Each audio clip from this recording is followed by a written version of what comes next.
నమస్తే అండి, మీ పేరు? నమస్కారం, నా పేరు ఎస్ అన్వర్ బాషా. ఏం చేస్తుంటారు మీరు? నేను తెలుగుదేశం పార్టీలో 43 సంవత్సరాలు, అన్నగారు పార్టీ స్థాపించిన 83, అప్పుడు నా వయసు 15. ఆ 15 సంవత్సరాలు అన్నగారి మీద అభిమానంతో, అన్నగారి ఆశయాలు నాకు ఇష్టపడి నేను ఆయన వెంట 15 రోజులు అన్నగారు వెంట నేను తర్వాత ఆయన వెంట వెళ్ళాను. అలాగే ఆ రోజు నుంచి ఈ రోజు వరకు పార్టీలో కొనసాగుతున్నాను.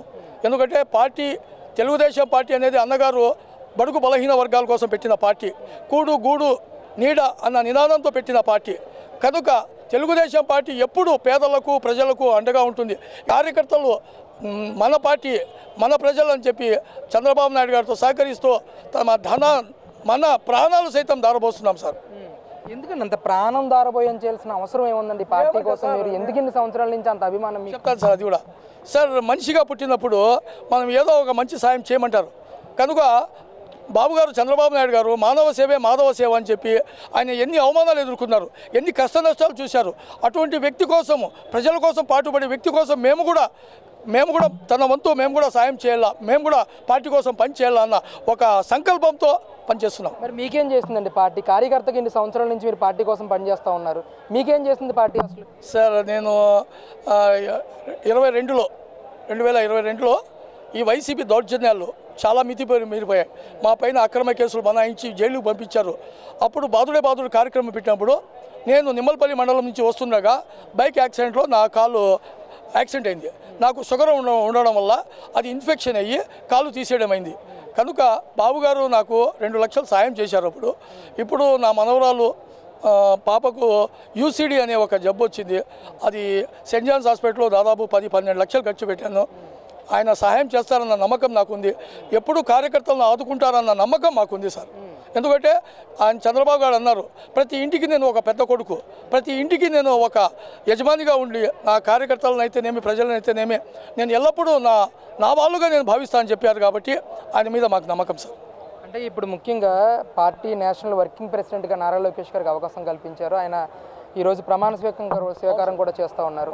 ఆయన వల్ల ఎంతవరకు పార్టీ బలోపేతానికి కృషి చేసే అవకాశం ఉంటుందంటారు అసలు? సార్, నేను గతంలో బాబు గారు ఎంతో అభివృద్ధి చేస్తున్నారు.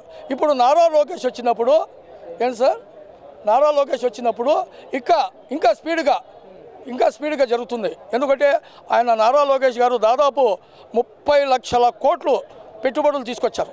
ఇంతవరకు దేశ చరిత్రలో ఎవరు తీసుకురాలేదు. కాబట్టి విద్యకు, ఉపాధికి, తర్వాత వచ్చి ఉద్యోగస్తులకు, రాబో భావి తరాలకు మన లోకేష్ బాబు ఆదర్శంగా నిలబడతారని చెప్పి నేను ఈ సందర్భంగా తెలియజేస్తున్నాను. కార్యకర్తలను బాగా చూసుకుంటాడు, రాష్ట్రంలో అభివృద్ధి చేస్తున్నాడని మీరంటా ఉన్నారు. రెడ్ బుక్తో ఈరోజు రాష్ట్రం మొత్తం అరాచకం సృష్టిస్తూ ఉన్నాడు నారా లోకేష్ అని చెప్పి ప్రతిపక్షాలను ఆరోపణలు చేస్తున్నారు. ఏం చెప్తారు? నేను చెప్తాను సార్. రెడ్ బుక్ అనేది చిన్న ఒక కథ చెప్తాను సార్ మీకు, జస్ట్ 2 నిమిషాల్లో. ఒకప్పుడు జనమే జయుడు అని తన తండ్రిని కర్కోటకుడు అని విషసర్పం కాటేసి చెప్పినప్పుడు ఆయన సర్పయాగం చేస్తాడు. ఆ సర్పయాగంలో తక్షకుడు అనేవాడు తప్పించుకుంటాడు. కానీ ఈ సర్పయాగంలో అంటే రెడ్ బుక్ అనేది సర్పయాగము, జనమే జయుడు అనేది మా లోకేష్ బాబు, జగన్మోహన్ రెడ్డి వచ్చింది తక్షకుడు. అప్పుడు తప్పించుకున్న ఈ తక్షకుడిని మన లోకేష్ బాబు వదలడు. తప్పు చేసిన వాడికి శిక్ష తప్పదు, శిక్ష పడుతుంది. ఎందుకంటే నీతికి, న్యాయానికి, ధర్మానికి కట్టుబడి ఉన్నారు. ఎవరు? లోకేష్ బాబు కానీ చంద్రబాబు నాయుడు గారి. వాళ్ళు మా భవనమ్మను ఎంత నీచంగా మాట్లాడారు. ఆ రోజు నా రక్తం ఉడికిపోయింది. ఆ రోజు ఏం కంకణం కట్టుకున్నాను తెలుసా? ఈ వైసీపీ పార్టీని భూస్థాపితం చేసే వరకు కార్యకర్తలు మేము నిద్రపోకూడదని చెప్పి అన్నగారి సమాధి మీద ప్రమాణం చేశాము. అదే జరిగింది. ఈరోజు వాళ్ళకు 11 సీట్లు వచ్చాయి. ఇక రాబోయేది 2లో 1 వెళ్ళిపోయి 1 సీటు కూడా రాదేమో. ఇది మాత్రం ఖచ్చితంగా జరుగుతుంది. ఎందుకంటే ఈరోజు అమరావతి రాష్ట్రం కాదు, దేశంలోనే అన్ని పార్టీలు మద్దతు ఇచ్చాయి. ఈ ఒక్క వైసీపీ ఎంత దుర్మార్గం విషయం చిమ్ముతున్నారంటే ఏమంటారు వాళ్ళు? మావి గన్నంట. ఏంది?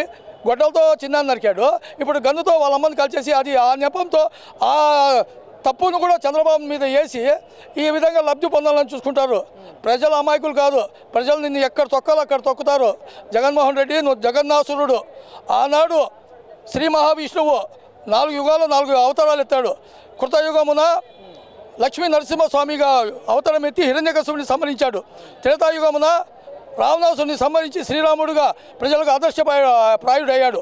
మళ్ళా ఇది త్రేతాయుగమున శ్రీకృష్ణుడిగా జన్మించి కంసుని హతమార్చాడు.